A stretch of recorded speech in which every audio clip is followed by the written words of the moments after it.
नहमदुहु व नुसल्ली अला रसूलिहिल करीम। अम्मा बअदु फ़अऊज़ु बिल्लाहि मिनश शैतानिर रजीम। बिस्मिल्लाहिर रहमानिर रहीम। या अय्युहल्लज़ीना आमनु उदख़ुलू फ़िस्सिल्मि काफ़्फ़ा वला तत्तबिऊ ख़ुतवातिश शैतान इन्नहु लकुम अदुव्वुम मुबीन। वक़ाल तआला वइज़ क़ाल रब्बुका लिल मलाइकति इन्नी जाइलुन फ़िल अर्ज़ि ख़लीफ़ा क़ाल रसूलुल्लाहि सल्लल्लाहु अलैहि वसल्लम अल इल्मु फ़रीज़तुन अला कुल्लि मुस्लिम औ कमा क़ाल अलैहिस्सलातु वत्तस्लीम। अल्लाहुम्मा सल्लि अला सय्यिदिना नबिय्यिना मौलाना मुहम्मद व अला आलि सय्यिदिना नबिय्यिना मौलाना मुहम्मदिन व बारिक वसल्लिम। मुअज़्ज़ज़ सामीन, पूरी मोहब्बत के साथ, शौक़ के साथ, उल्फत के साथ, प्यार के साथ, अदब के साथ, एहतराम के साथ, इखलास के साथ दिल की गहराई से एक मर्तबा दरूद शरीफ पढ़ लें।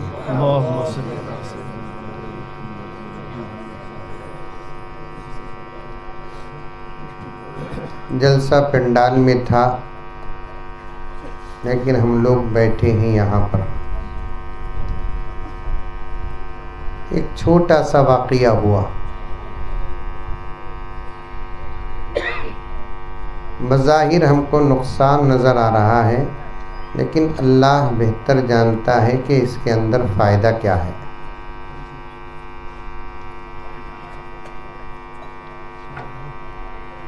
हर चीज़ के नफ़े और नुकसान का मालिक अल्लाह ताला है।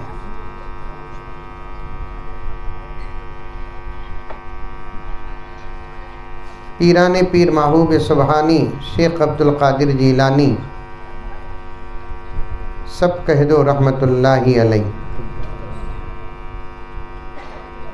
फरमाते हैं, दुनिया में जितना जादू है वो जादू की ताकत जहाँ ख़त्म होती है वहाँ करामत की ताकत शुरू होती है। बोलो माशाअल्लाह बोलो। करामत की ताकत जहाँ ख़त्म होती है वहाँ मोजिज़े की ताकत शुरू होती है।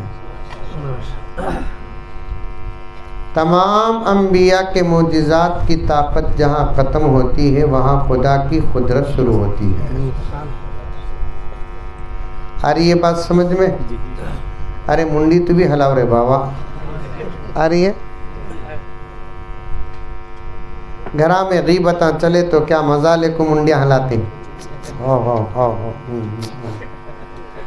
या दीन की बात सुन रहे हैं, बुत की तरह बैठे रहते। कितनी अच्छी बात फरमाई हजरत अब्दुल कादिर जिलानी।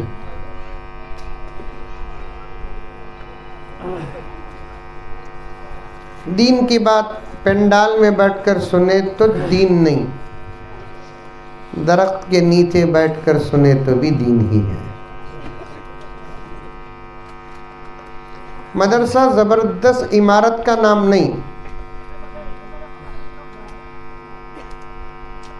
अगर जबरदस्त इमारत का नाम मदरसा होता तो फिर दारुल उलूम देवबंद की बुनियाद दरख्त के नीचे से न होती।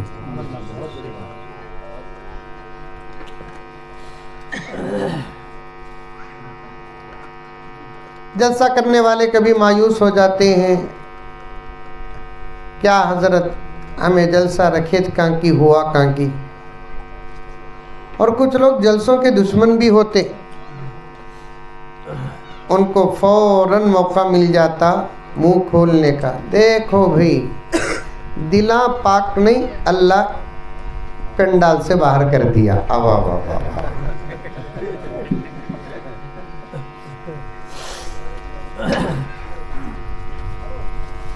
बोलो भाई, पाक रखेंगे जरूर। फैसले हम नहीं करना, राज क्या है अल्लाह ताला जानता है। एक आदमी अल्लाह की कुदरत पर हमेशा एतराज करता था। एक मर्तबा गया, उन्हें कद्दू के बेल पर नजर पड़ी। कद्दू मालूम तुम्हारे आलगूर में है? नहीं है कि तो बोलो बेंगलुरु से भेज को बिजनेस करता हूँ। है इतना बड़ा बड़ा कद्दू रहता नहीं। वो कद्दू इतने जबरदस्त दरख्त में निकलता नहीं, पतले बेलों से निकलता है। बेल बोले तो समझते हैं, उसकी वैरकू बोलते। थोड़ी दूर गया, जबरदस्त एक आम का झाड़ देखा। वो आम के झाड़ में छोटे छोटे आम लगे हैं। अब अल्लाह पर एतराज करे, अल्लाह बनाने से पहले मंजे तो भी पूछना नहीं। ये कद्दू यहाँ रखना था, ये आम वहाँ रखना था। नाजुक बेल में इतना बड़ा कद्दू, जबरदस्त दरख्त में इतना छोटा आम। खैर अल्लाह को भी क्या आता कि जाको वो झाड़ के नीचे रत्ती देर आराम करने के लिए सोया। अल्लाह समझाने के लिए हवा को भेजा, जाओ जोर से दरख्त को मारो। एक छोटा सा आम गिर को उसके सर पर गिरा। नींद से उठा, तब खुदरत समझ में आई, अल्लाह तू बराबरी करे आसो। वो कद्दू यहाँ होता, ये आम वहाँ होता। वो कद्दू टूट को मेरे सर में गिरता तो मेरा सर कद्दू बन जाता। नहीं, वहाँ का क्या नुकसान है कि नहीं मालूम, अल्लाह यहाँ बिठाए। लेकिन आप लोग सब काबिले मुबारकबाद हैं। वाक़या व हालत तो ज़रूर आई है, लेकिन आप लोग जलसा छोड़कर नहीं गए। माशाअल्लाह। और उसके कई वजूहात हो सकते हैं। एक वजह ये जलसा नहीं छोड़ना बोल को, और एक वजह ये भाभी को साथ लाए रहेंगे, उसे छोड़ को कैसा जाना बोल को।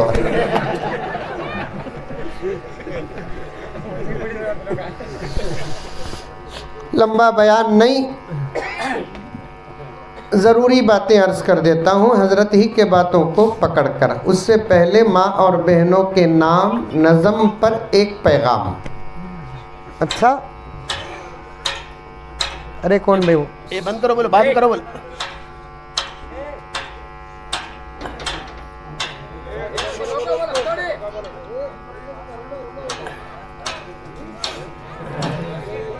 मोदी दिखता उन्हें, पूरा भारत कुछ भी बोले करने का काम उन्हें करता था। अरे बोलो भाई उससे जाकर कोई बाद में करो बोलो।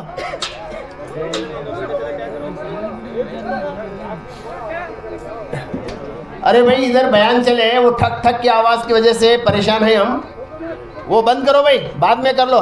कन्नड़ में बोलो शायद उनको। बच्चा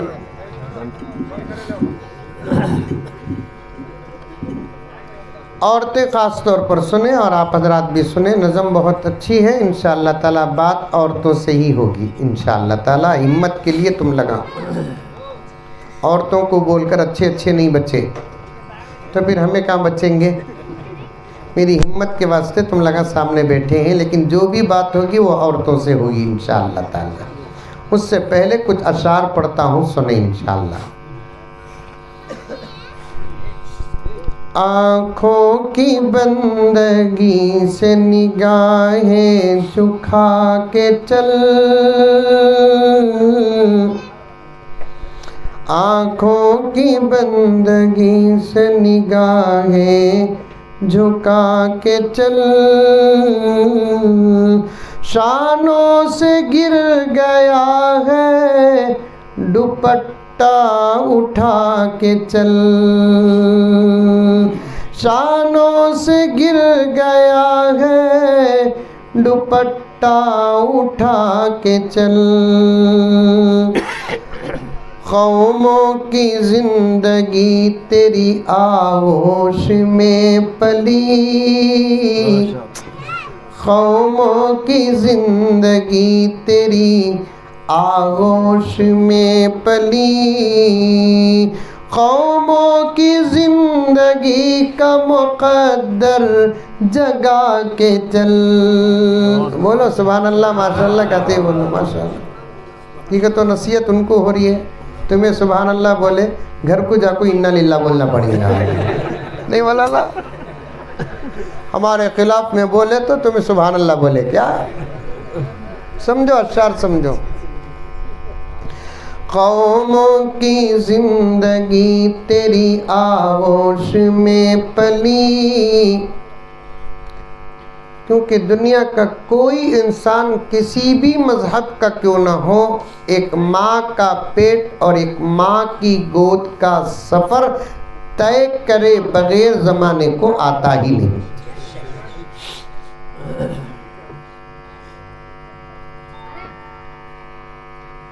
इसीलिए औरतों के अंदर मर्दों से पहले इल्म आना, औरतों के अंदर मर्दों से पहले अमल आना, औरतें मर्दों से पहले अल्लाह को पहचाने, औरतें मर्दों से पहले नबी को पहचाने, औरतें मर्दों से पहले कुरान पढ़े। और उसकी दलील भी मेरे पास मौजूद है।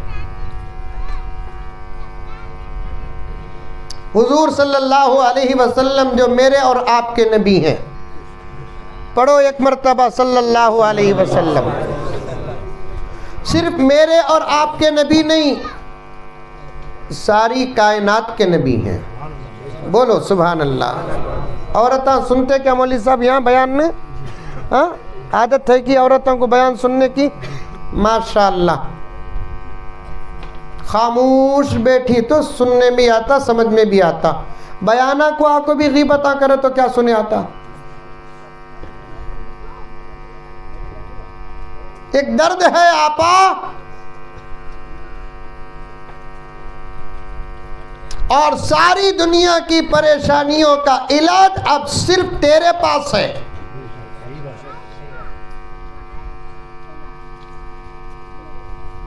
किसी जमात के पास नहीं, किसी तंजीम के पास नहीं, किसी तहरीक के पास नहीं, किसी बड़े जिम्मेदार के पास नहीं। जिंदगी हो, कर्नाटक हो, इंडिया भारत हो, या सारी दुनिया हो, इस वक्त हम कितना परेशान कहाँ कहाँ हैं ये सब जानते हैं। इस परेशानी का इलाज खुदा की कसम अल्लाह ने तेरे पास रखा है। ना पार्लियामेंट में, ना व्हाइट हाउस में, ना अरब में, ना बहरीन में, ना कतर में। इलाज है तो मेरी आपा तेरे पास है इलाज। तू दीन की बातों को सुनकर समझकर अमल करेगी तो इंशाअल्लाह ताला सहाबा का गुजरा हुआ दौर फिर वापस आ सकता है। बात सही की गलत? खाली मैं बेंगलुरु से आया, जरा जोर से चीख को बोलता हूँ, बोल को तुम लगा बेशक बोलो न को। बात सही का तो सही, गलत का तो गलत है।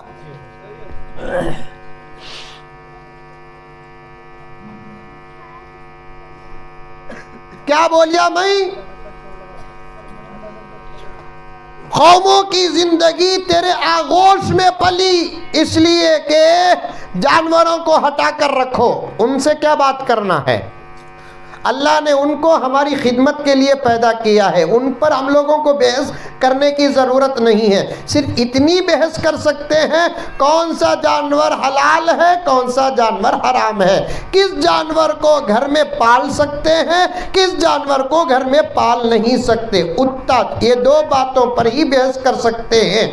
तीसरी बात भी आजकल चल रही है, कौन सा जानवर बरकत वाला है, कौन सा जानवर मनहूस है, उस पर भी बहस करने की ज़रूरत नहीं है। जानवरों पर दो ही बहसें हैं। कितनी बहसें? एक, कौन सा खाना हलाल है, कौन सा हराम है, और हम ना बहस भी करने की ज़रूरत नहीं, क्योंकि अल्लाह ने हमारे लिए एक मजबूत किताब और एक बेहतरीन नबी अता फरमाया है। हमको सिर्फ अमल करना है। हर कानून ये दो चीज़ों से हमको मिल गया।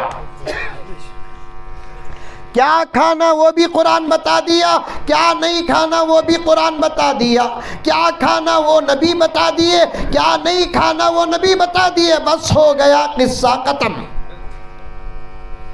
अब घरों के अंदर कौन से जानवरों को पाल सकते नहीं पाल सकते, ये भी एक मसला है फुक़हा के नज़दीक। कुत्ता नहीं पालना घर के अंदर। अरे मालूम, कुत्ता मालूम जिंदगी में है नहीं कर तो बोलो यूपी से मंगा तू। क्या हजरत है नजीस, उसे घरा में पालना नहीं। अरे नहीं पालना बोलकर मारना भी नहीं। अल्लाह उसे भी पैदा किया है और उसको पैदा करने का राज और मकसद क्या है वो अल्लाह जानता है। एक किताब है सिर्फ जानवरों पर लिखी हुई है।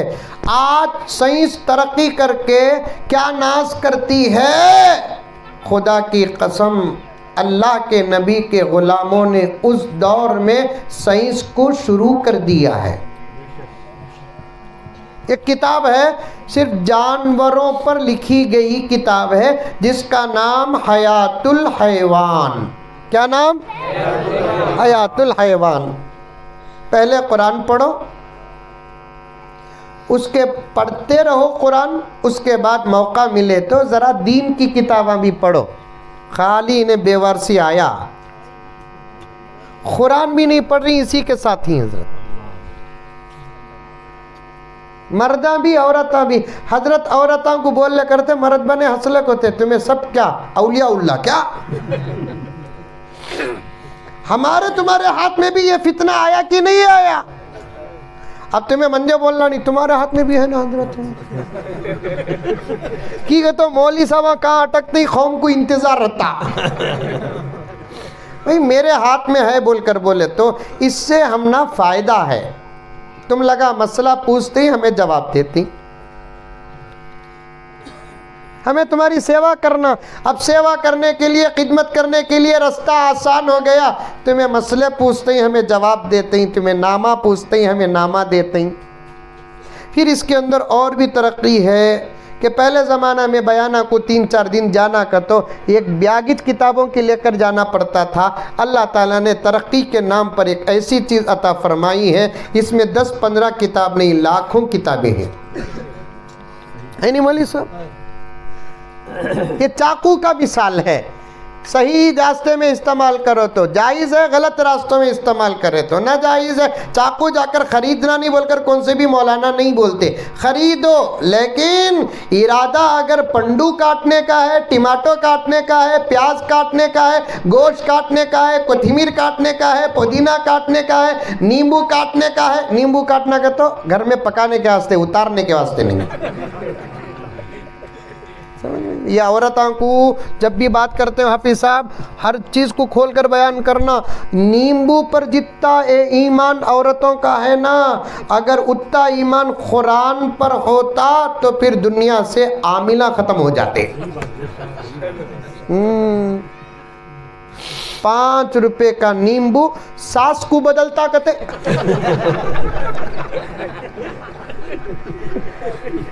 5 रुपए का नींबू बहू को बदलता कहते।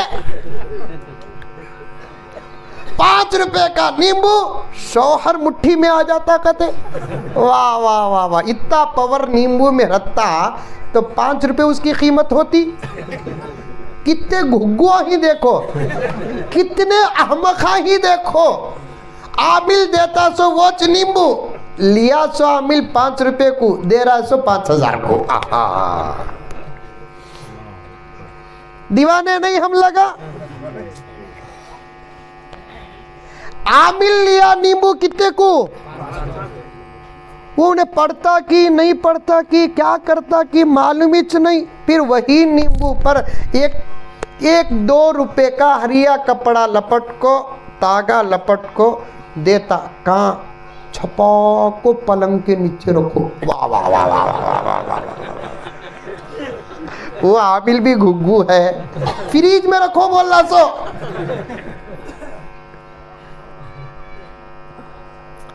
असर कुरान में है, असर सूरह फातिहा में है, असर सूरह बकरा में है, असर सूरह वाक़िया में है, असर सूरह यासीन में है, असर सूरतुल मुल्क में है, असर सूरतुल काफिरून में है, असर सूरतुल इखलास में है, असर आयतुल कुर्सी में है, असर सूरतुल फलक में है, असर सूरतुल नास में है। ये तो कुरान की सूरतें बोल रहा था। कुरान पढ़ने से पहले 2 चीज़ें पढ़ते हैं, एक का नाम तअव्वुज़, एक का नाम तस्मिया। कुरान पढ़ने से पहले 2 चीज़ें पढ़ना कि नहीं पढ़ना? अरे बोलो रे बाबा, पढ़ना नहीं पढ़ना है? अभी तकरीर शुरू कर या नहीं? क्या टाइम हो रहा है? 1:45 हो रहे हैं। अब मैं कितना वक्त बयान करना वो भी मालूम नहीं। ज़बरदस्त बिरयानी की खुशबू लगा रही है, भूख लगे तक बयान करता हूँ। अच्छा, दुआ करो अल्लाह हमारे वक़्त में बरकत अता फरमाए। शुरू कहाँ से किया मैं? दुनिया का हर इंसान इसी माँ के पेट और गोद का सफर करके बाहर आता है। वहां से बात आ गई। कुरान पढ़ने से पहले 2 चीजें पढ़ना, कुरान के आदाब में दाखिल। एक तअव्वुज़। तअव्वुज़ का मतलब क्या? अऊज़ु बिल्लाहि मिनश शैतानिर रजीम। क्योंकि जितना कुरान पढ़ते वक्त शैतान वर्गलाता है, किसी इबादत के वक्त शैतान उतना वर्गलाता नहीं। इसीलिए नमाज शुरू करने से पहले औज़ुबिल्लाह पढ़ने का हुक्म नहीं, रोज़ा रखने से पहले औज़ुबिल्लाह पढ़ने का हुक्म नहीं, ज़कात देने से पहले औज़ुबिल्लाह पढ़ने का हुक्म नहीं, एहराम बांधने से पहले औज़ुबिल्लाह पढ़ने का हुक्म नहीं। फ़इज़ा क़राअतल क़ुरआन फ़स्तइज़ बिल्लाह। अल्लाह ने मेरे नबी से कहा, मेरे नबी के जरिए क़यामत तक कुरान पढ़ने वालों से कहा, जब तुम कुरान पढ़ने का इरादा करो तो सबसे पहले अऊज़ु बिल्लाह पढ़ो। इसलिए कि कुरान पढ़ने का इरादा करने वाले के करीब शैतान पहुंचकर जितना बहकाता है, किसी अमल करने वाले को उतना नहीं बहकाता। एक कुरान पढ़ने से पहले क्या पढ़ना? अऊज़ु बिल्लाह। दूसरा क्या पढ़ना? तस्मिया। तस्मिया का तो बाजू घर की आपा।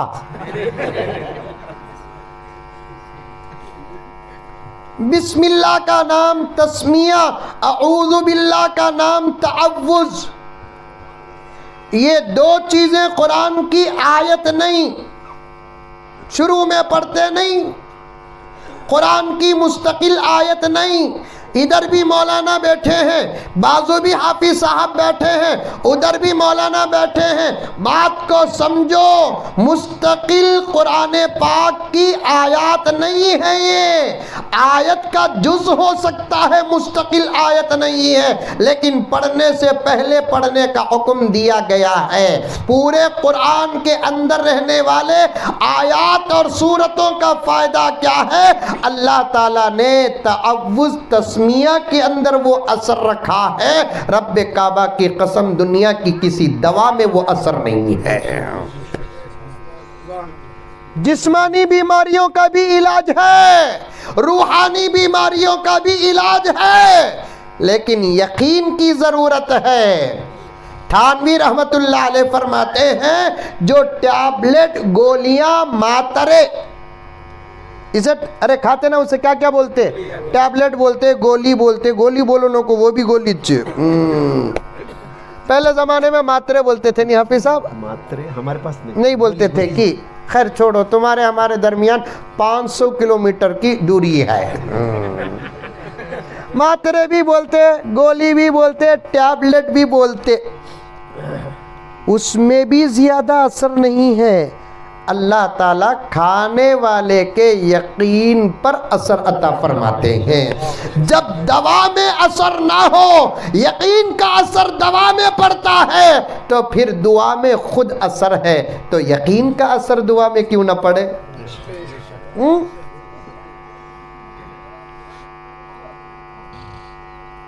तअव्वुज़ में असर है, तअव्वुज़ में असर, तस्मिया में असर। एक बहुत बड़े मुफस्सिर गुजरे हैं, अल्लामा जलालुद्दीन सुयूती रहमतुल्लाह अलैह। क्या नाम? जलालुद्दीन सुयूती। शुरू में हजरत, आखिर में रहमतुल्लाह अलैह बोलो। हजरत अल्लामा जलालुद्दीन सुयूती रहमतुल्लाही अलैह। समझ में आई बात? फिर कभी जिंदगी से गुजरिया, मैं खुद होकर आया, मैं पूछूंगा वो बुजुर्ग का नाम बोला ना, बोलो भाई का तो बोलेंगे नहीं, मंजे देखते ही आपा छपे सका छपेंगे। अरे कहाँ पूछ डालता कि ये मौलाना बोलकर। आज हमारे कौम के लड़के और लड़कियों को फिल्मी एक्टर और एक्टरों के नाम मालूम है, क्रिकेटर्स के नाम मालूम है, झूठे और मक्कार और धोखेबाजों के नाम मालूम है। अगर मालूम नहीं तो अंबिया के नाम नहीं मालूम, औलिया के नाम नहीं मालूम, मुफस्सिरीन के नाम नहीं मालूम, फुक़हा के नाम नहीं मालूम, औलिया उल्लाह के नाम नहीं मालूम। यही तो जिहालत है मेरे प्यारों। गौर से बयान सुनो, जो जो नाम आते हैं उन नामों को याद रखो। अल्लामा जलालुद्दीन सुयूती रहमतुल्लाह अलैह, जिसको ये पूरे उलमाए किराम जानते हैं, मदरसे में उनकी एक किताब पढ़ते हैं जिस किताब का नाम जलालैन है। शायद इस मदरसे में भी पढ़ाते होंगे, लड़कियां भी पढ़ते हैं, लड़के भी पढ़ते हैं। मदारिस अरबिया में अल्लामा जलालुद्दीन सुयूती रहमतुल्लाह अलैह फरमाते हैं, बिस्मिल्लाह के अंदर अल्लाह ने वो पावर अता फरमाया है, पढ़ने वाला बंदा जिस नीयत से पढ़ता है अल्लाह उसकी नीयत को पूरी करते हैं। आ रही है बात समझ में? मंजे भी एक बच्ची फोन करी, औरत सुनो, फोन कर दल को रोई, फोन में रोले कुछ है, हमें कब तक रोना सुनूं हजरत जी? मैं बोलिया देख बेटे, कई को रो रही है तू बोल, तेरे साथ मैं भी रोतूं।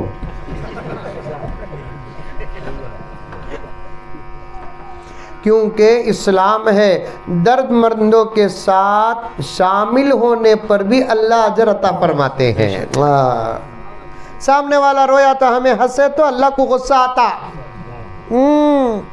हमदर्दी, इंसानियत, सामने वाले की तकलीफ पर हमें भी तकलीफ का इजहार करना ये इबादत है।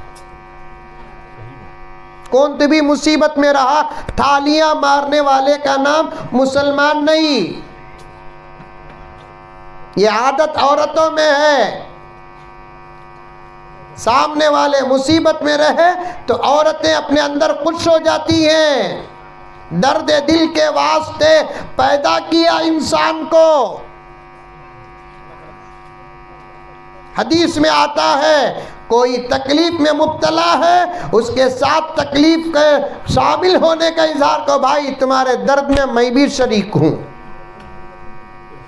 अब वो औरत को पूछा, मैं देखो बेटे तुम ना कई क्या तकलीफ है, ज़रा बोल डालो, तुम्हारे साथ मैं भी रोतूं, नहीं तो पूरा रो डाल को तुम्हें मुझे फ़ोन करो, मुझे टाइम नहीं है। तब उन्हें बोली, हज़रत क्या करूं, शादी हो को 6 साल हो गए हज़रत, अब तक सास सताती। हज़रत कितने साल? 6 साल। 6 साल जिंदगी में सास है? अरे है। मैं सताने वाले सासां को दुआ करता हूँ, अल्लाह या तो इनको अच्छी मोहब्बत अता फरमा, या नहीं तो जन्नत में मकाम अता फरमा। देखो हजरत समझ के अंदर एक दुआ पोशीदा है। नहीं सताना, बहू भी तो बेटी छे, सास भी तो माँ है। अच्छे दोस्त है मौलाना, मेरे पास वक्त नहीं है, वरना मेरा इरादा है कि मैं करिया करिया जाऊं, अखलाक का सबक पढ़ाऊं, मोहब्बत का सबक पढ़ाऊं। आज मुल्क में मोहब्बत क्यों नहीं? हमारे घरों में मोहब्बत नहीं। हमारे घरों में मोहब्बत होती तो पूरे मुल्क में मोहब्बत। पावर हाउस में पावर ना हो तो बाहर के लाइटों में उजाला क्या खाक आएगा? पावर हाउस में पावर ना हो, बाहर के पंखों से ठंडी हवा क्या खाक आएगी? यहूदियत बदलती है, दुनिया बदलती नहीं। ईसाइयत बदलती है, दुनिया बदलती नहीं। दरख्तों की, पत्थरों की पूजा करने वाले बदलते हैं, दुनिया में कोई फर्क आता नहीं। मोहम्मद के गुलाम बदलते हैं तो तब हालात बदलते हैं।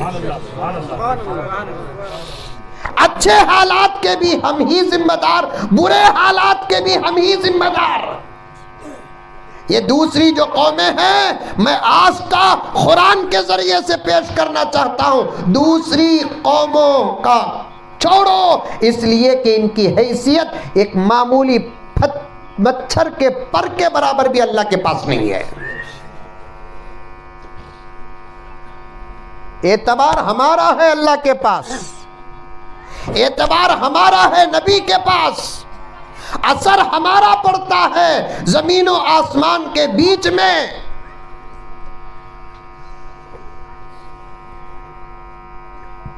मेरी माँ, घर का माहौल जन्नत का बनाओ, और घर का माहौल जन्नत का बनाने के लिए तुम्हारे अंदर अमल आना पड़ेगा, और तुम्हारी जिंदगी में अमल आने के लिए इल्म आना पड़ेगा। पहले इल्म, बाद में अमल। आमतौर पर मौलाना लोग कहते हैं पहले अमल। नहीं, मैं 4-5 किताबों से साबित कर सकता हूं, पहले इल्म बाद में अमल। अच्छा माहौल बनाओ घरों के अंदर, प्यार वाला माहौल बनाओ, मोहब्बत वाला माहौल बनाओ। लड़ाई झगड़ों को घरों के अंदर से खत्म करो, दरगुजर करो, माफ करो। एक रिवायत में आता है, अल्लाह हशर के मैदान में एक बहुत बड़ी जमात जिसमें लाखों की तादाद होगी, उन लोगों को सिर्फ इसलिए माफ़ करेंगे, वो लोग दुनिया में अपने मातहतों को माफ़ करते थे। उनके नामे आमाल में बड़े बड़े गुनाह होंगे, फिर भी अल्लाह माफ़ करेंगे। क्यों माफ़ करेंगे? उनके मातहत रहने वाले लोगों से गलती होती थी, वो लोग उनको माफ़ करते थे। अल्लाह ताला फरमाते हैं, दुनिया में तू उसे माफ़ करता था, आखिरत में मैं तुझे माफ़ करता हूँ। बनाओ मेरी माएँ, घरों का माहौल अच्छा बनाओ, घरों का माहौल अच्छा बनाओ। मौलाना ने इसी की तरफ इशारा दिया कि ये मदरसे दूसरे नंबर के मदरसे हैं, पहले नंबर का मदरसा तुम्हारा घर है। और उससे पहले का भी एक मदरसा बताने के लिए बैठा हूँ मैं, लेकिन बात बहुत दूर तक जा रही है। इंशाअल्लाह जल्दी जल्दी बोल बोल कर वापस आऊँगा मैं। नींबू से बात आ गई, जानवरों से बात आ गई, फिर इंसानों की बात चल रही है। इंशाअल्लाह ताला सुम्मा इंशाअल्लाह। अब उन्हें बोली 6 साल हुआ हजरत शादी हो को, 6 साल से हमारे सास सता रही हजरत, तुम्हारे सास का नंबर दो माँ, मैं बात करता हूँ, समझाता हूँ। अब मैं बोलिया, अल्लाह अल्लाह नको हजरत, तुम ना फ़ोन कर डाली, मैं बोल को और सितम होगा हजरत। और एक लफ्ज़ भी बोली उन्हें, वो भी बोला तुम डाउट भी करेंगे हजरत। अरे मेरे ऊपर डाउट?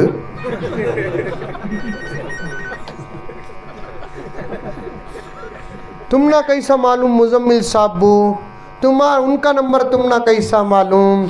एक आलिम जो होता है वो कौम का बाप होता है,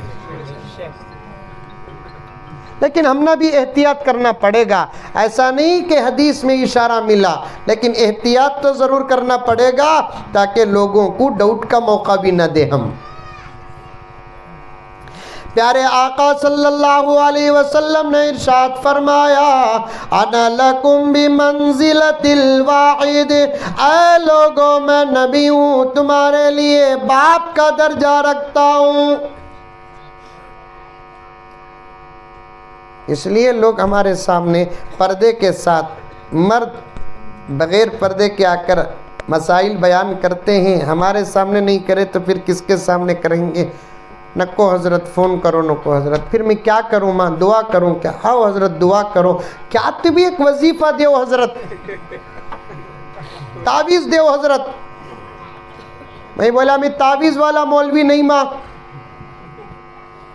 तावीज़ वाला मौलवी रहता तो जिंदगी को आता, बेंगलुरु में बैठ को बिजनेस करता।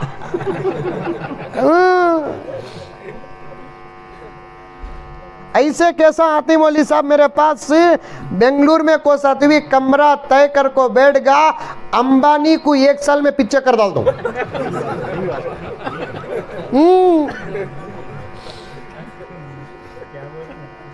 अडानी को पीछे कर डाल दो, फिर मेरे पीछे मोदी पड़ जाता। अब बोलता एयरपोर्ट ले लो मुजम्मिल साहब, रेलवे स्टेशन ले लो मुजम्मिल साहब, बस स्टैंड ले लो मुजम्मिल साहब, आखिर में बोलेंगे भारत ही ले लो मुजम्मिल साहब।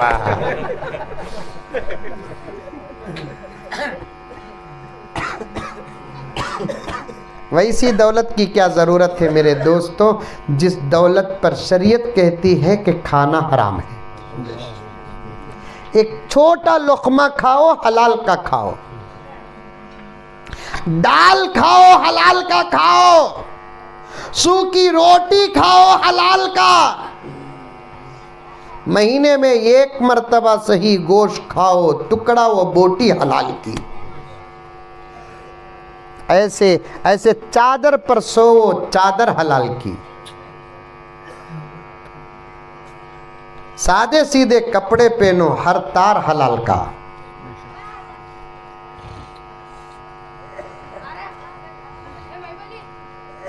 अब मैं बोलिया क्या होना माँ तुमने, क्या तभी तावीज़ वजीफ़ा नहीं माँ, मेरे पास तावीज़ा नहीं चलते। एक काम करो, रोज़ाना 780 पर 6 मरतबा बिस्मिल्लाहिर्रहमानिर्रहीम, चाकू से आईसो नहीं बातते, मोबाइल से आईसो नहीं बातते, 780 पर 6 मरतबा रोज़ाना बिस्मिल्लाहिर्रहमानिर्रहीम, अव्वल 11 मरतबा, आखिर में 11 मरतबा पढ़ को तुम्हारी सास चा पूछी तो चा में, दूध पूछी तो दूध में, खाना पूछी तो खाने में, सालन पूछी तो सालन में, दम कर को दे डालो। हजरत बदल जाएंगे नहीं उन्हों, पढ़ी नहीं अभी पूछ रहे,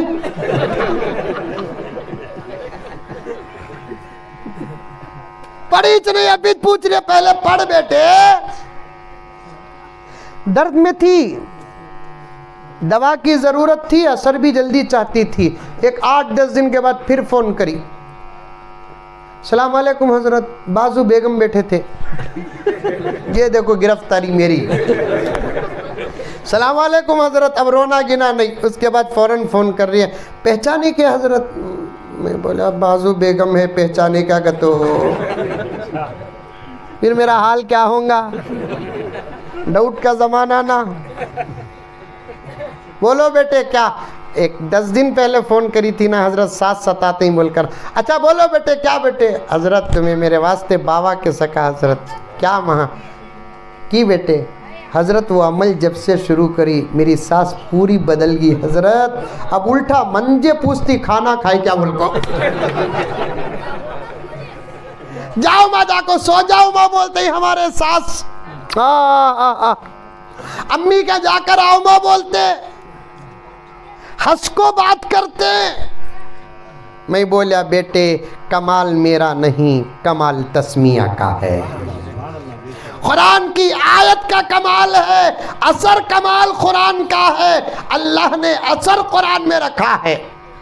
अब एक डाउट भी हो रहा है, हाफिज साहब के हवाले अर्ज कर दूं, अब बयान के बाद ये गांव की कोसी हुई बच्ची सास को चा दी तो अब वो सास पूछेंगी मुजम्मिल साहब बोले ना वो पढ़ को दिए क्या बोल कर चलेगा, ये चलेगा। पढ़ को दी तो भी क्या पढ़ को दी, कोई और मंत्र पढ़ी, कुरान ही तो पढ़ कर दी है ना। आप पढ़कर मुझे दो, पूछे बगैर पीऊंगा। जहर में पढ़ कर दिया गया उमर को, हजरत उमर को जहर दिया गया, यही बिस्मिल्लाह पढ़कर हजरत उमर पिए। खुदा की कसम, मरना तो दूर की बात, बेहोश भी नहीं हुए।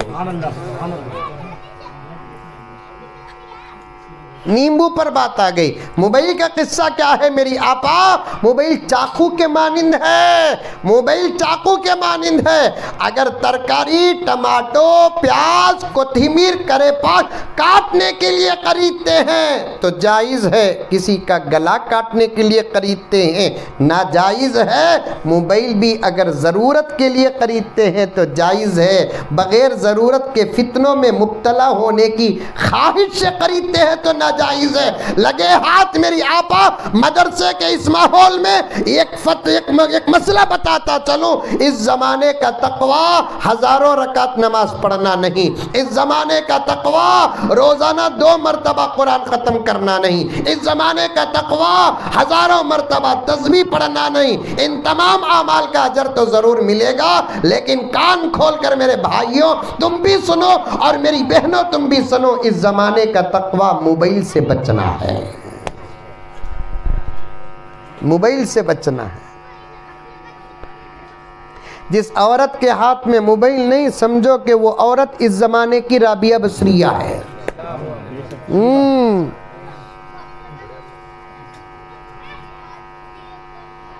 क्या बात है बोलकर तुम्हें बोले, उनको दिलाए सो तुम्हें ना।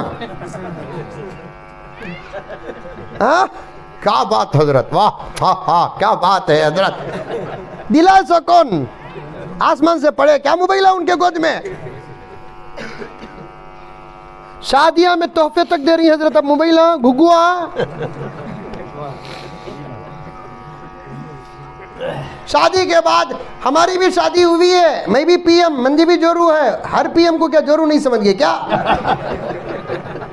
मैं ऐसा पीएम हूँ जिसे जोरू भी है, बच्चे भी हैं। हमने भी शादी के बाद हमारे बेगम शुरू में क्या की पूछे, हमें भी उनको बोले क्या होना बोलो, दिलाए। सुन्ना पूछे सुन्ना दिलाए, चांदी पूछे चांदी दिलाए, ड्रेसा पूछे ड्रेसा दिलाए, जूते पूछे जूते दिलाए, चप्पल पूछे चप्पल दिलाए। आप भी दिलाए रहेंगे, सफर तुम्हारा भी तय हुआ है और सफर जारी भी रहेगा हजरत आपका। 100 रुपए की तनख्वाह से 8 करोड़ तक पहुंचने वाला क्या नहीं दिलाएगा बीवी को? मंजर रमजान में घुघू पूछा, हजरत ईद को घर में कपड़े दिलाना जरूरी क्या हजरत? नहीं रे बाबा, ईद के दिन जोरू को नहीं पिलाया तो फिर कब पिलाता? सो मरने के बाद दे। जोरू बच्चों को अच्छा खिलाना, क्या मौलाना? जोरू बच्चों को अच्छा पिनाना, जायज़ ज़रूरतें पूरी करना, उनके साथ बैठना, उनके साथ दिल लगी मजाक भी करना।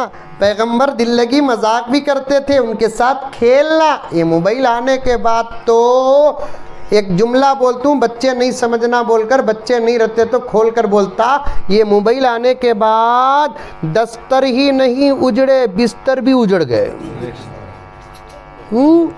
उन्हें उधर करवट पलट को सोता, इन्हें इधर करवट पलट को सोता। मैं मौलवी बा, मेरे पास ऐसे रिकार्डा आते ही। तुम ना कैसा मालूम हजरत, बल्कि मैंने डाउट करो न को, मैं क्या भी कैमरे छोड़ को नहीं हूँ, काम भी आग को पहुंचते रिकार्डा।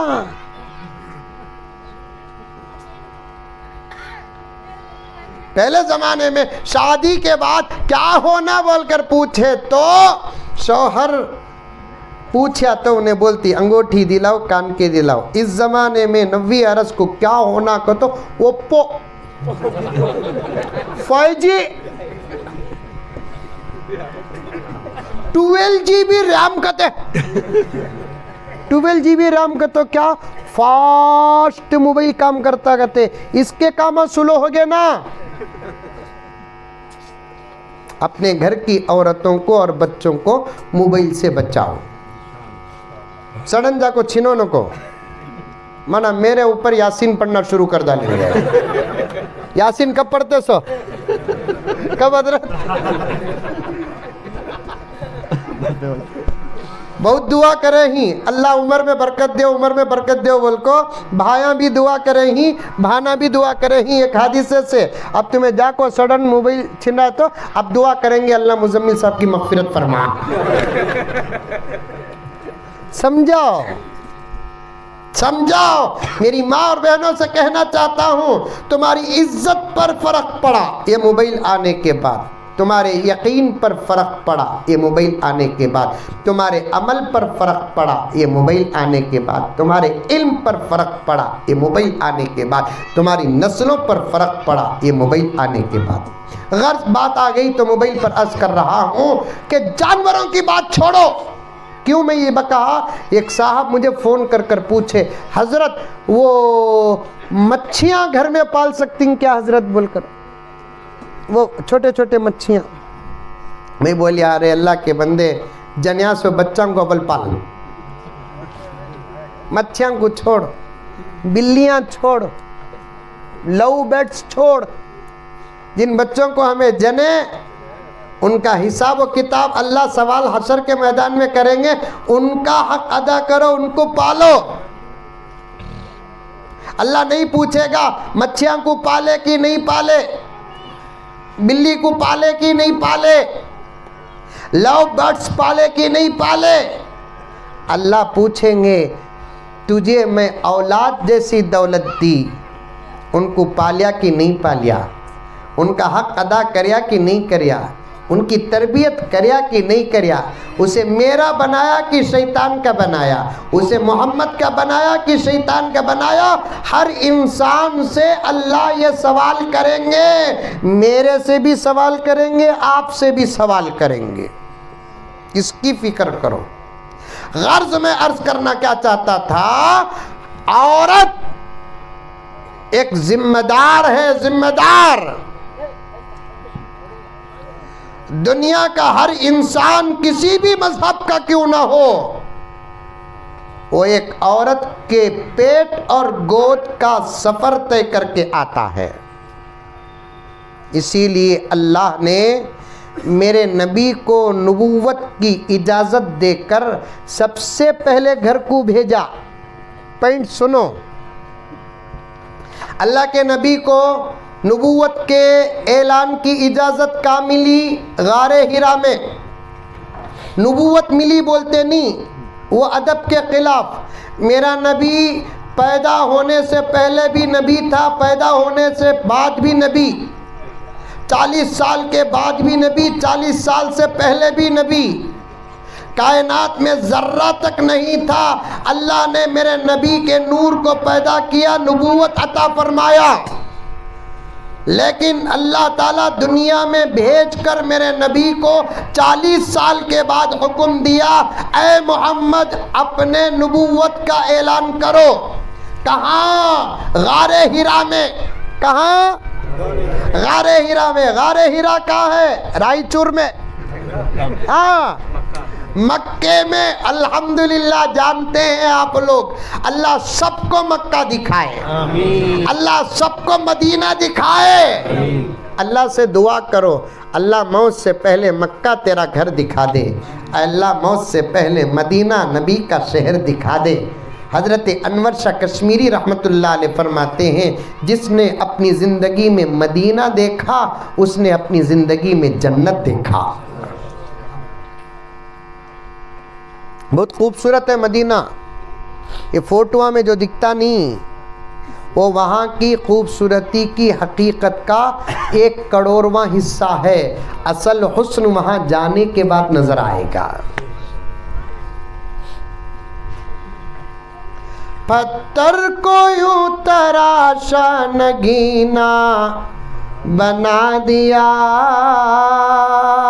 नगीना बना दिया। पत्थर को तराश रही, पत्थर को यूं तराशा नगीना बना दिया, नगीना बना दिया। सहरा को मुस्कुरा के मदीना बना दिया, मदीना बना दिया। दोनों जहां के फूलों की खुशबू निचोड़ कर, खुशबू निचोड़ कर, रब ने मेरे नबी का पसीना बना दिया, पसीना बना दिया। देखो कौन कौन जाकर देखेंगे मक्का मदीना, हाथ उठाओ। माशाअल्लाह माशाअल्लाह। साथ में भाभियां को भी बुला लेकर जाओ। अल्लाह। शादी होती घुघू पहले हनीमून को दुबई को जाता, जाते नहीं जाते? चल रहा नहीं क्या हजरत हाफिज साहब? जी। क्या है मंजे भी कौन की पूछा गुगू हजरत तुम्हें दुबई को गए क्या? मैं बोला दुबई को मैं कहीं को जाऊं भाई, ना हमारे दादा का गाँव, ना हमारे नाना का गाँव, ना मेरा ससुराल। ससुराल की नहीं हजरत कया। मैं बोला अरे करने का तो है मौका, लेकिन मौका नहीं है, इतना फिर रूं पहली कुछ बराबर हक नहीं दे रूं। जो पैसा दुबई को जाने का है वही पैसा मैं मक्का मदीने में हाजिरी के लिए खर्च करूंगा। समझ में आई बातें? जाओ मदीना जाकर देखो, मक्का जाकर देखो। मक्के में पहाड़ा ही, मदीने में पहाड़ा ही। आपा तू भी तेरे शौहर को मोहब्बत से बोल, क्या भी नको दी, क्या भी होना क्या पूछे तो क्या भी नको दी, मैं ज़र्रे पैसे जमा को रखी हूँ, तुम्हें ज़र्रे पैसे डाल को, हमें दोनों उम्रे को जाकर आ जाएंगे जी। बोलती है आज कौन सी हुई बच्ची है ईसा? हाँ हैदराबाद को बुला लो गई नहीं बोल को 8 दिन लड़ को घर को जाती, बेंगलुरु को बुला लो गई नहीं बोल को लड़ को जाती। जरा तुम्हें भी सपोर्ट देना। पूरी ताकत मर्द बने के पास रहा तो फबीहा, नहीं रहा तो तुम्हें भी बोलना मैं भी रत्ती देतू जी। वो पैसे कहाँ के मोदी जी देखो भेजे नहीं, इनके जेब से उठाए सट ना, वो नहीं बोला ना, नहीं उठा देगा तुम्हारे जेब से। अगर तुम्हारे गांव के बच्चियां तुम्हारे जेब से नहीं उठाते कर तो बोलो बेंगलुरु के पूरे रिश्ते हाथ लगा दो। ये सबक कहाँ भी पढ़ को नहीं रहती उन्हें बच्ची, लेकिन शादी के बाद अपने शौहर के जेब से 10, 15, 20, 25, 50, 100 शौहर का कमाने का जो उतना तो ज़रूर उठाती नहीं उठाती? अरे उठाती नहीं उठाती? मेरे अब्बा मेरी शादी के बाद दूसरे तीसरे दिन मुझे बुला लेकर एक जगह गए। वापस आते आते पूछे क्या बेटे कैसे ही, खुश ही क्या? इशारतन पूछे। मैं कहा अल्हम्दुलिल्लाह। उसके बाद मुझे 2 बड़ी नसीहतें करे। एक नसीहत क्या, बेटे जब भी सास के घर को गए तो खाली हाथ जाओ नको, या भी ले को जाना। हमें ले को जाते नहीं, हमें आउट गोइंग वाले नहीं, इनकमिंग वाले। खाली हाथ फतेह खां सास के घर को जाता, वहां दस्तरखान में मुर्गी के लाता ही क्या देखता।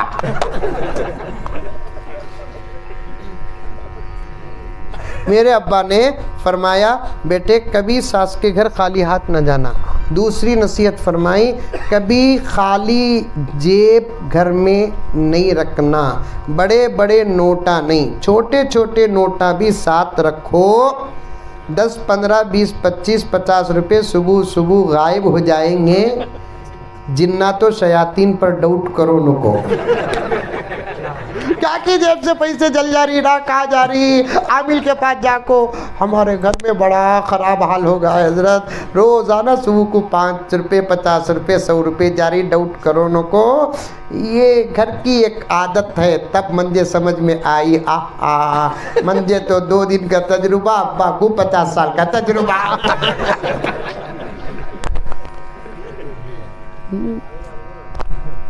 तरबियत ही इंसान को सुधारती है। तालीम और तरबियत जमा हो जाए, विलायत मिलने में लेट नहीं। आज हमें तालीम से भी दूर, तरबियत से भी दूर, मर्द भी दूर, औरतें भी दूर, शक्ल के इंसान हैं, अंदर के जानवर हैं। वो भी तालीम कौन सी? कॉलेज स्कूल यूनिवर्सिटियों की नहीं, कॉलेज स्कूल यूनिवर्सिटियों की तालीम से डिग्रियां मिलती हैं, अखलाक मदरसों की तालीम में मिलती हैं। मैंने देखा बड़े बड़ी डिग्रियां रखने वाले लड़के और लड़कियां अपने बाप के सामने ऐसा बैठते हैं। आप किसी मौलाना को अपने बाप के सामने ऐसे बैठते हुए देखा? अच्छी अच्छी डिग्रियां रखने वाले अपने माँ बाप के साथ क्या सलूक करते हैं मैंने देखा। बीवी के सामने जबरदस्त डिग्री रही तो वो डिग्री याफ्ता बीवी अपने शौहर से डरती नहीं।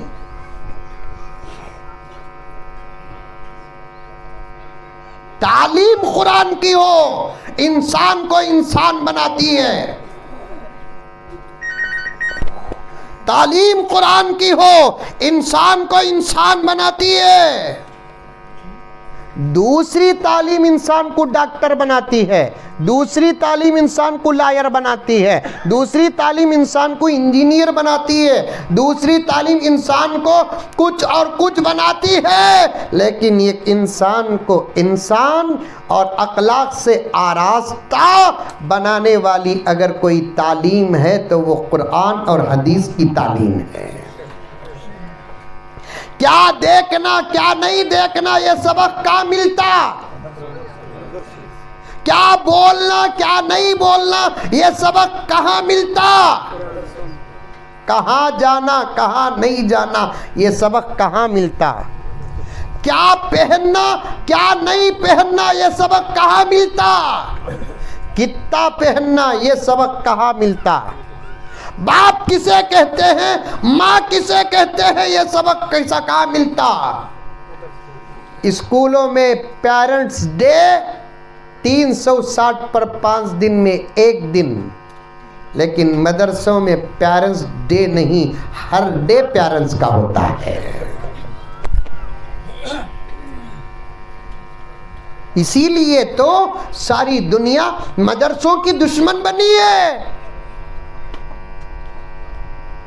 क्योंकि दुश्मनाने इस्लाम के अंदर इंसानियत नहीं।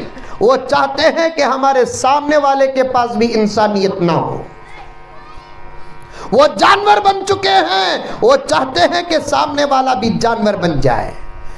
वो अखलाक से दूर हैं, वो चाहते हैं कि सामने वाले भी अखलाक से दूर हो जाए। लेकिन ये तमाम दौलत इन मदारिस अरबिया में मिलती है।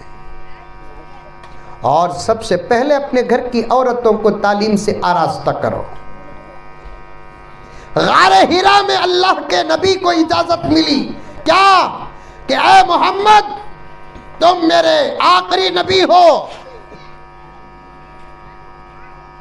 अब तुमको इस बात का परमिशन है कि तुम अपनी नबूवत का प्रचार करो। एक 10 मिनट मेरी बातों को तवज्जो से सुनो, मेरी माँ और बहनें सुनो।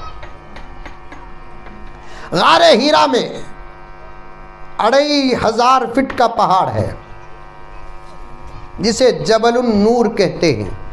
क्या बोलते हैं? जबलुन नूर कहते हैं।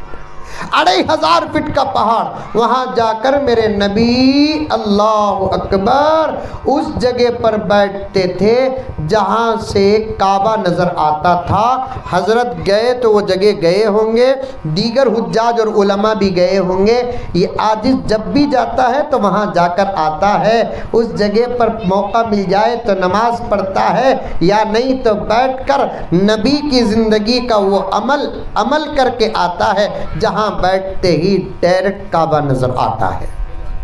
वहां हजरत जिब्राइल को अल्लाह भेज कर इजाजत दी कि ए मोहम्मद अब आप अपनी नबूवत का ऐलान करो, अपनी नबूवत का इजहार करो। आपा गौर से सुन, बच्चियां गौर से सुनो। तुम्हारा जेवर सोना नहीं, तुम्हारा जेवर चांदी नहीं, तुम्हारा जेवर दूसरे मटेरियल और धात नहीं, तुम्हारी दौलत तुम्हारे बाप की प्रॉपर्टी नहीं, तुम्हारी दौलत तुम्हारे शौहर की जागीर नहीं, तुम्हारे अंदर अगर इल्म अमल अखलाक है, रब्बे काबा की कसम इससे बड़ी दौलत नहीं। फातिमा के पास क्या था? 10 सौरन सोना भी नहीं था। फातिमा के घर में गुर्बत थी। अब मैं आयशा के पास कितना सोना था? क्या नबी नहीं दिला सकते थे? वो भी कैसा नबी, जिस नबी को ये ऑफर मिला, ऐ मोहम्मद ये सामने जो पहाड़ है ना, ओहद का पहाड़ जो तुमसे मोहब्बत करता है, जन्नत में भी तुम्हारे साथ रहेगा। पहाड़ों में वो पहाड़ जन्नत को जाएगा इंशाअल्लाह। हुजूर फरमाते मैं उससे मोहब्बत करता हूँ, वो मुझसे मोहब्बत करता है। एक रिवायत में वो पहाड़ बहुत दूर था, हुजूर की मोहब्बत में करीब हो गया। हुजूर सल्लल्लाहु अलैहि वसल्लम पहाड़ के पास जाकर वापस आ रहे थे, पहाड़ भी पीछे आ रहा था। हुजूर के साथ एक सहाबी थे, उनको एहसास हुआ पीछे पहाड़ आ रहा है। पलट कर देखे तो यकीनन आगे नबी बढ़ रहे हैं लेकिन पहाड़ से दूर नहीं हो रहे हैं। सहाबी को डर होने लगा तो हुजूर से अर्ज़ करने लगे, या रसूल अल्लाह पहाड़ भी पीछे आ रहा है। आका ने फरमाया अगर तू ना कहता तो वो मेरे घर तक पहुंच जाता। अगर तू ना कहता वो मेरे घर तक पहुंच जाता। अल्लाह ने उसको वही रुका दिया। हुजूर से बड़ी मोहब्बत करता था पहाड़, वो बहुत बड़ा पहाड़ है, बहुत बड़ा पहाड़ है। उस पहाड़ के बारे में अल्लाह ने मेरे नबी को ये ऑफर दिया, ऐ मोहम्मद इशारा करो उस पूरे पहाड़ को हम तुम्हारे लिए सोना बना देंगे। क्या वो नबी अपने घर की औरतों को जेवरात नहीं पहना सकते थे? उम्मत को बताना था सोना चांदी जेवर नहीं, इल्म अमल जेवर है, शर्म हया जेवर है। और ये बात तय कर लो मेरे प्यारो, जिंदगी के मेरे प्यारो, ये बात तय कर लो, अगर किसी लड़की के पास 100 किलो सोना है, इल्म और अमल और अखलाक और शर्म और हया नहीं, उन्हें गरीब है शरीयत की निगाह में। एक बच्ची ऐसी है 1 तोला सोना भी नहीं, लेकिन उसके पास इल्म है, कुरान पढ़ना जानती है, हदीस पढ़ना जानती है, हलाल हराम की तमीज़ है, जायज़ और नाजायज़ का इम्तियाज़ है, अपनी ज़िंदगी गुजारने का इल्म उसके पास मौजूद है, नमाज की पाबंद है, रोजे की पाबंद है, माल अगर है या नहीं है, ज़कात या सदक़ात देती रहती है, बहुत कायदे कानून से ज़िंदगी गुजारती है, तो खुदा की कसम शरीयत की निगाह में उससे बड़ी दौलतमंद कोई और नहीं है। समझ में आ रही है बात? आप दुश्मनों की तुम टारगेट हो। आपा मेरे पास वक्त नहीं, एक एक दिन को 2-2 3-3 जगह बयान करना पड़ता है। फिर कभी इंशाल्लाह आऊँ तो मैं एक ज़बरदस्त साजिश तुम्हारे सामने बताऊंगा। आज दुश्मनों की तुम साजिश हो, दुश्मनों का तुम टारगेट हो। दुश्मन ये फैसला कर चुके हैं इस कौम की औरतों को बिगाड़ दो, आने वाली नस्ल आप खुद बिगड़ कर पैदा होगी। तुम्हारे दिल दिमाग में शुकूक और शुबहात पैदा कर रहे हैं वो, तुम्हारे आमाल पर एतराज़ कर रहे हैं वो, तुम्हारे घर की जिंदगी पर इश्काल कर रहे हैं वो, तुमको भड़का रहे हैं कि देखो इस्लाम कितना टाइट है, तुमको बाहर निकलने ही नहीं देता, तुमको आज़ादी नहीं देता। मैं कई जगह जवाब देता हूँ, जो जितने ग्रेड का होता है उसे उतनी आज़ादी नहीं मिलती। नॉर्मल लोगों को आज़ादी मिलती है, ग्रेड वालों को आज़ादी नहीं मिलती। पीएम को बोलो जिंदगी को मर्जी से आको, 2 व्हीलर एक्टिवा में आको जाओ, बोलो पीएम को, अरे पीएम को तो मैं नहीं, मंजे बोलो मैं चल को आ जाता हूँ। मोदी जी को एक्टिवा में जिंदगी को आको जाओ, बोलो लाल डब्बे में बैठ को आओ, बोलो कई को नहीं आते। पावरफुल आदमी है, ग्रेड वाला आदमी है। ग्रेड वाले आदमी को जितना अंदर रखेंगे उसके जान की हिफाजत है। और मेरी आपा तो बहुत ग्रेड वाली है इस्लाम की निगाह में, तुझे जितना अंदर रखेंगे उतना इज्जत की हिफाजत है। प्लास्टिक देखो, ये प्लास्टिक के डब्बे, डवालियाँ, ये अलमुनियम के साजो सामान, लोहे के साजो सामान कितने बाहर पड़े हुए हैं, इनकी हिफाजत की उतनी फिक्र होती? सोना बाहर कभी नहीं पड़ा रहता, वो भी कहाँ रहता? बीरू के अंदर रहता। बीरू में कहाँ रहता? वो भी चोरी लाख में होता। और उसकी कीली किसके पास होती? खुद आपा के पास होती। ये तो कुछ अंदर के भी चोरा रहते। कहीं को भी सुनने को इतना बाहर नहीं करे, क्योंकि उसका ग्रेड, उसकी कीमत बड़ी होती है। बड़ी कीमत वालों को बाहर आम तौर पर नहीं किया जा सकता। तू बड़ी कीमत वाली है मेरी आपा, खुदा की कसम तुझे बाहर हर वक्त नहीं किया जाएगा। तेरी इज्जत का इस्लाम में बहुत बड़ा मकाम है। बात लंबी, गारे हिरा में अल्लाह तबारक व तआला ने मेरे नबी को हुक्म दिया, अब नबूवत का ऐलान भी करो, नबूवत का इजहार भी करो। इजाज़त लेकर सीधे नबी अबू जहल के घर नहीं गए, अबू बकर के घर नहीं गए, उमर के घर नहीं गए, फारान की चोटी में नहीं गए, मक्के के बाजारों को नहीं गए, दूसरे सरदाराने कुरैश के पास नहीं गए, सीधे ऐलान इजाज़त नबूवत लेकर अपने घर को आए। क्यों? इसलिए कि मेरी नबूवत का असर घर पर पड़ गया, इंशाअल्लाह ताला मेरी उम्मत में फैज़ ज़्यादा पहुँचेगा। तुम्हें ये सादत हासिल है। अल्लामा जलाल ही क़साई से कुबरा में लिखते हैं, नबवी चेहरे को देखने वाली भी सबसे पहले औरत है, और नमाज पढ़ने वाली भी सबसे पहले औरत है, और अल्लाह के नबी पर उतरने वाले कलाम को हुजूर की उम्मत में सबसे पहले सुनने का शरफ भी अल्लाह ने औरत ही को अता फरमाया है। कुरान लेकर जब घर को आए तो सबसे पहले नबी ने उस कुरान को पढ़कर खतीजा को सुनाया। मतलब और नतीजा क्या निकला? सबसे पहले कुरान हुजूर की उम्मत में अबू बकर सुने नहीं, उमर सुने नहीं, अली सुने नहीं, सबसे पहले कुरान हुजूर की उम्मत में हजरत खतीजा सुनती है। अल्लाहु अकबर कबीरा। बल्कि नबी के वास्ते से अल्लाह ने सबसे पहले कुरान तेरे पास देकर भेजा है।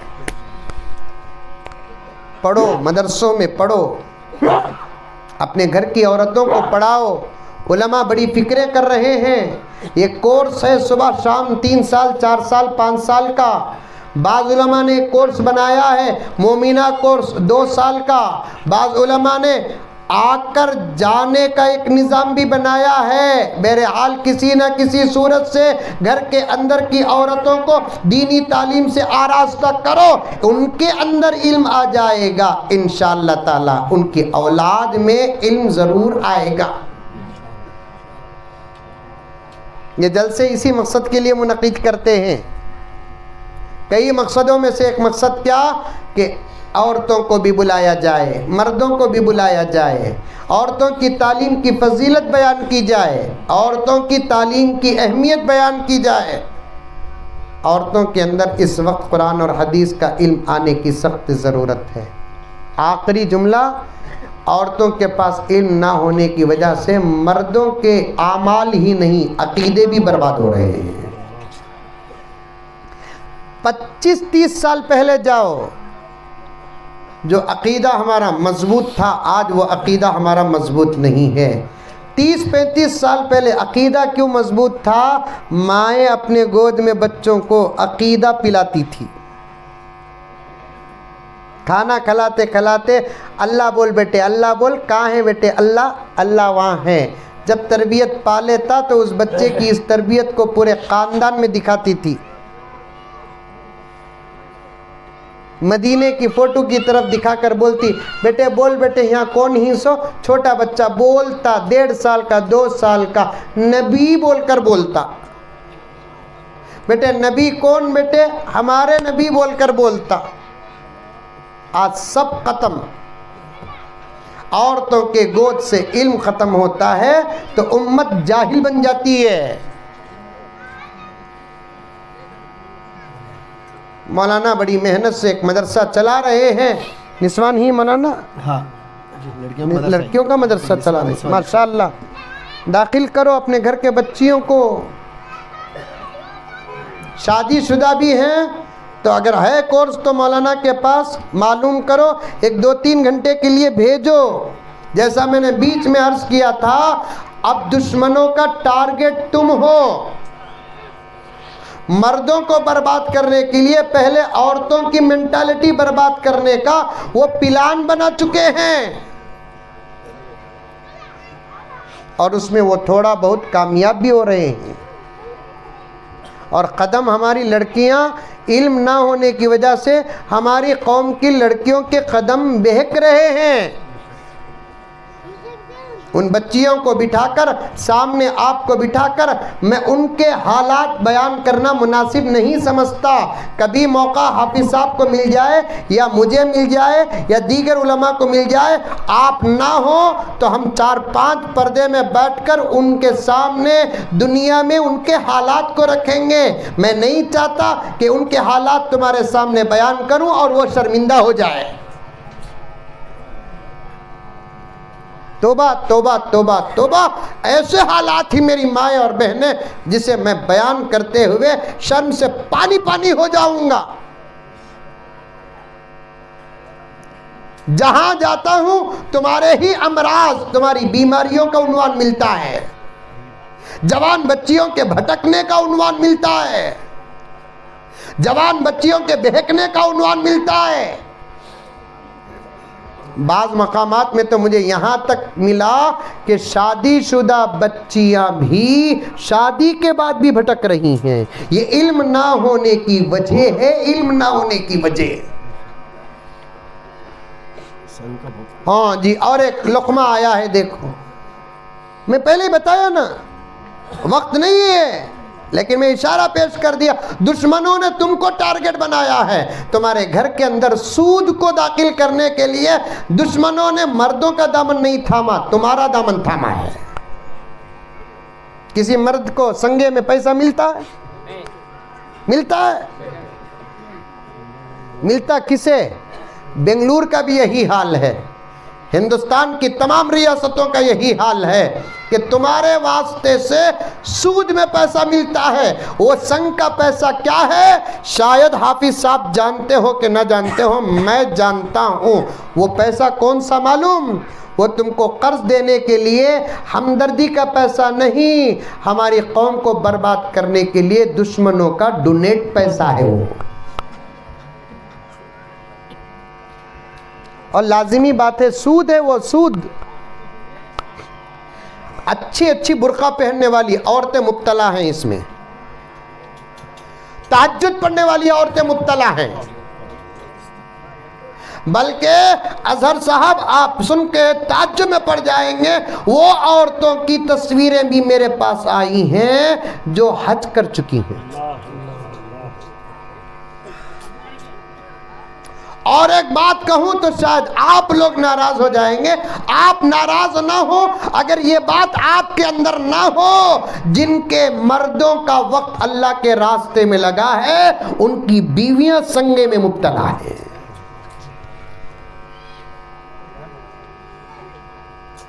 मालूम होना चाहिए कि संग साफ सूद है,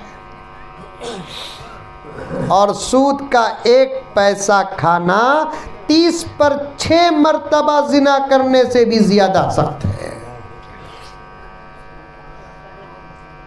मैंने सूद के बारे में इल्मी तहकीक की, एक सवाल था मेरे जहन में, वो जवाब मुझे मिरकात में मिला।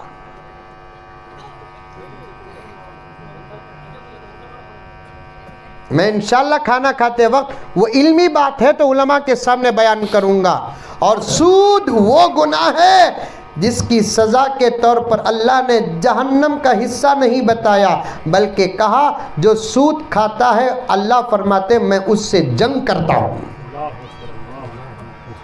और हम मर्दा भी ऐसे ही उल्टा औरतों को बोलते हैं। मैं जब एक जगह पर कर्नाटक के एक शहर में संगा के बारे में तकरीबन 3 घंटे बयान किया, बयान ही के बीच में एक छोटी सी बच्ची बुर्का पहन कर आई, नौजवानों ने उसे रोका तो उस लड़की ने कहा मुझे हजरत से इसी वक्त मिलना है।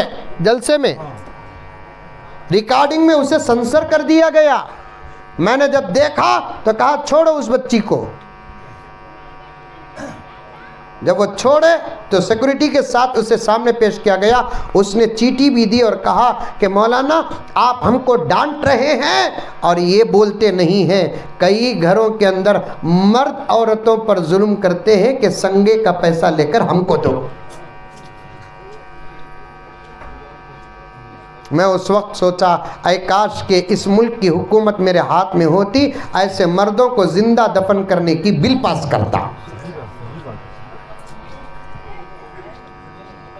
हमारे घर के अंदर नए चीज़ें देखे तो हमें खुश हो जाते। फ्रिज नहीं थी, अचानक फ्रिज आ गई। ये नहीं पूछते कि बेगम ये फ्रिज कौन दिए, तुम्हारे बाबा दिए, तुम्हारे अम्मा दिए, तुम्हारे भाई दिए, तुम्हारे मामू दिए, तुम्हारे चिच्चा दिए, क्या भी नहीं, उल्टा फ्रिज देते। ये एक गिलास ठंडा पानी ला। क्यों? वो फ्रिज संगा के पैसे से आकर है। वो फ्रिज में घुग्गू को दफनाना। मेरी माँ और बहनें, मदरसे में पढ़ने वाली बच्चियां इस हुर्मत को जानती होंगी। बाहर से भी बहुत सारी माँ और बहनें आई हैं। उनसे गुजारिश है, लुक़मा हलाल का रखो, लुक़मा हलाल का। अल्लाह से कितनी दुआएं ऐसी हैं। मगरिब के बाद सूरह वाक़िया पढ़ो। हुजूर वादा फरमाते हैं, जिस घर में मगरिब के बाद सूरह वाक़िया की तिलावत होती है, उस घर में फ़क़्र व फ़ाक़ा नहीं आता। ये दुआ पढ़ो, अल्लाहुम्मा कफ़ीना बिहलालिका अन हरामिक वग़नीना बिफ़ज़लिका अम्मन सिवाक। फजर की सुन्नत और फजर की फ़र्ज की पाबंदी करो।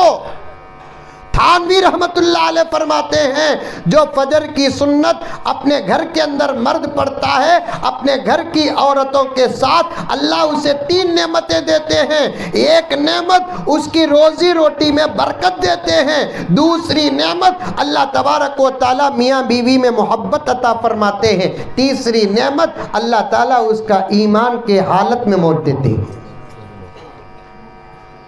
रोजी रोटी में बरकत के कितने वजीफे हैं।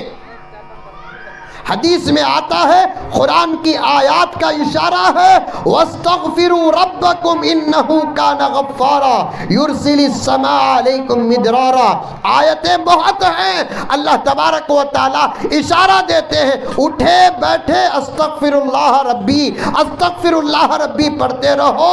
इंशाअल्लाह ताला दौलत इतनी आएगी कि तुमको समझ में नहीं आएगी।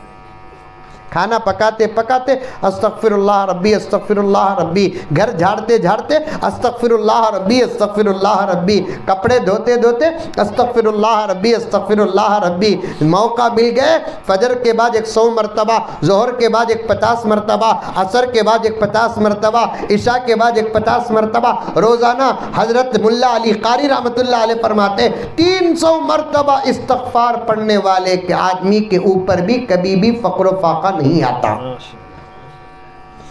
तुम्हें भी पढ़ो, औरतां कुछ नहीं, तुम्हें भी पढ़ो। वो औरतां को मौलाना बोल रही, बोल कर तुम्हें मुंह में लालीपॉप रखो न को, तुम्हें भी पढ़ो। जलसा तो उनके लिए है, लेकिन अमल की बातें जो उनकी है उन्हों करेंगे, जो हमारी है हमें करेंगे। दौलत कमाओ, तुम लगा भी कमाओ। मैं नौजवानों को बारहा कहता हूं, पैसा कमाओ बाप, पैसा कमाओ। आधा घंटा मेहनत करे तो 100 रुपये मिलते ही, कहते मेहनत करो। मेहनत करने में कभी मत शर्माओ। ऑटो चलाना भी इबादत है, ट्रैक्टर चलाना इबादत है, गन्ने के गड्ढे उठाना इबादत है। हलाल कमाने का हर रास्ता इबादत है, हराम कमाने का हर रास्ता हराम है। मेहनत करो, माँ को दो, बाप को दो, बेकार के चीज़ों से बचो। और एक लकमा आया गुटखा, ये भी हर जगह की मुसीबत है हजरत। शराब, गुटखा, पान पराग, मानी चंद, वो पैसे भी बचाओ। देखो हमें कातिबी खा रही क्या, तुम्हारे सकत ना, हमें भी इंसाना, हमें वो पैसे भी बचाते हैं। अरे 10 रुपए का गुटखा हमें खाने के बजाय हमारे बच्चे को देंगे। हदीस में आता है अपनी औलाद को फ़कीर बनाकर मत मरो, वरना उनके ईमान को खतरा है। थानवी फरमाते एक ज़माने में दौलत फितना था, इस ज़माने में गुर्बत फितना है। कमाओ, खूब कमाओ, औरतों को जाकर दो, माँ और बहनों को दो, बड़े बड़े मसाइल हल होंगे। ये तमाम बातों का इल्म कहाँ मिलता है? इन्हीं मदारिस अरबिया में मिलता है। इल्म हासिल करने की कोई उम्र नहीं होती। जिस उम्र में चाहे आप और मैं और हमारे घर की औरतें इल्म हासिल करना चाहते हैं तो कर सकते हैं। मेरे मोबाइल में एक तस्वीर है, 80 साल की बूढ़ी अम्मा लॉकडाउन का फ़ायदा हासिल की, उसका बेटा हाफिज़ कुरान था, अब उन्हें कहीं नहीं जा सकता था, मस्जिदों में भी ताला था, मदरसों में भी ताला था, हाफिज़ कुरान बेटा घर के अंदर था। तो माँ ने ख्वाहिश बयान की, बेटे मुझे भी हाफिज़ बनना है। अल्लाह अकबर। 80 साल की अम्मा अपने बेटे के पास कुरान पाक हिफ्ज़ करती है। माशाअल्लाह, बहुत क्या बात है। आज आपा तुझे 11 सूरे सही आती कि नहीं आती कि मालूम नहीं, कुरान पढ़ना भी, कुरान सही पढ़ना भी, तब जाकर नमाज अदा होती। सो औज़ुबिल्लाहि मिनश्शैतानिर्रजीम, बिस्मिल्लाहिर्रहमानिर्रहीम, अल्हम्दुलिल्लाहि रब्बिल आलमीन, अर्रहमानिर रहीम, मालिकी यौम। गलत पढ़ को भी कम से कम सही पढ़ रहा हूँ मैं। वैसा भी नहीं पढ़ती ना आपा तू। हज़रत अली फरमाते हैं कि क़यामत के करीब कुछ लोग कुरान पढ़ेंगे, उल्टा कुरान पढ़ने वालों को बद्दुआ देगा। 15 दिन पहले मैं आंध्रा के एक बनात के मदरसे को गया। एक बच्ची का नहीं, एक नहीं, 3 बच्चियों का कुरान मुकम्मल हुआ। मेरे पास ही बच्चे आखिरी सबक सुनाए।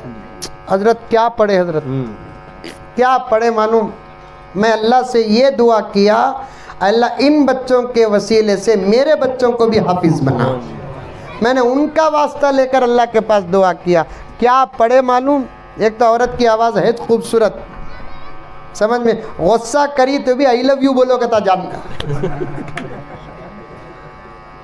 फिर वो आवाज़ में सही तौर पर कुरान जब उन्हें पढ़ी, अल्लाह अकबर, इतना मज़ा आया, इतना मज़ा आया। कुरान पढ़ना भी, कुरान सही पढ़ना भी।